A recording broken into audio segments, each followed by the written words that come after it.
Hey mamas, it's your CajunStork here. A lot of my followers have been expressing lately that midwifery care may not be an option in their area, and they're looking for tips on how to have a better hospital birth.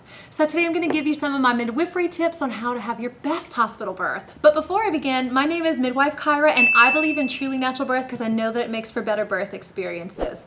Consider subscribing to my channel and don't forget to get your copy of my birth packing and supply list in the description below. I think I'm going to narrow it down to 5 tips to have your best hospital birth for people where either midwifery is not an option for them, or maybe they're not interested in midwifery or don't have access to midwives. And just as a little side note, I don't know if you guys are aware of this, but I'm actually no longer a candidate for out-of-hospital birth too. Now, thankfully, I'm not planning on having any more children. I think 4 is enough. You know, it is something to consider that some of us just don't have access to midwifery care, and I want to speak to those families right now. So the most important thing you can do in your pregnancy to set yourself up for a good birth is choose your provider, and choose a good one. Don't just take your friend's word for it. Don't just hire the GYN you've been seeing your entire adult life. Choose an OB who has good statistics and a good reputation for natural, normal births. In our area, we have some really great physicians to choose from, and I hope in your area you do too. If you're watching this and you live in my area, there's ways that you can kind of ask around and see who a good physician is in your area. There's groups like Louisiana Natural Birth on Facebook. You can actually sometimes even call the local hospitals and ask them their C-section rates, by provider even sometimes. And so kind of look around and look for a provider. I mean, heck, you could even ask the doulas in the area who delivered their babies if there are no midwives around. But choosing your provider is the most important part, because not only will it set you up during your pregnancy for a great birth experience, but also this is the person who's overseeing the responsibility for your care while you're admitted. In addition to choosing your provider, you need to ask questions about who's your backup providers, because some doctors don't work on the weekends. They just take the doctor on call, or they have a backup physician in their practice. You need to not only choose your doctor, but you need to make your decision based off of who that doctor's backup doctors are as well. So keep that in mind when you're looking around. Number 2, you already know what I'm gonna say, hire a birth doula.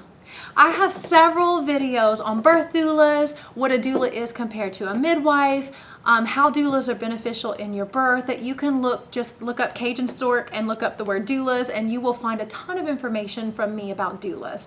But basically, short version is a doula is not a healthcare provider, but a birth support person who helps you in your pregnancy and your birth to have a better birth experience. They don't take the place of your birth partner, but they enhance them. They help them do their job better. In addition to that, there's a lot of studies that you can find on doula.org. I'll post that in the description below, on the benefits of doulas, including less requests for pain medication, greater satisfaction with your birth, more likely to breastfeed, and the list for doulas just goes on and on.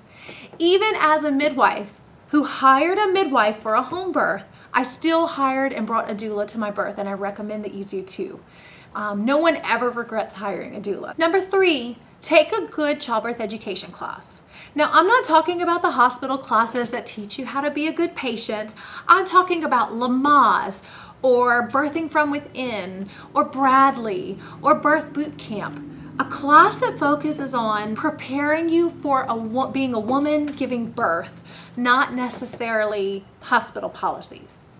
Most really good classes will also have a nutritional component in it, which is one of the things that you would get as a benefit of midwifery care. So they can talk to you about nutrition during pregnancy, not to mention preparing you for all the possibilities that you might encounter when you're in labor. So sign yourself up and pay for a good childbirth education class while you're pregnant. I promise you, you will not regret it. Number 4, you want to let labor begin on its own. So I know at 38, and 39 and 40 and maybe even 41 weeks pregnant, you are done being pregnant. I know, because I've been there. But if you can just be patient and let labor begin on its own, labor tends to go faster and much smoother and much more enjoyable if the baby gets to determine when they want their birthday to be, and labor tends to unfold easier when it isn't having to kind of be forced. And so letting labor begin on its own means refusing an induction unless there's a medical reason, of course. So it's important if your doctor's talking to you about inducing that you would ask them, are there benefits? Are there risks? Why am I being induced? What are the risks if I'm not induced?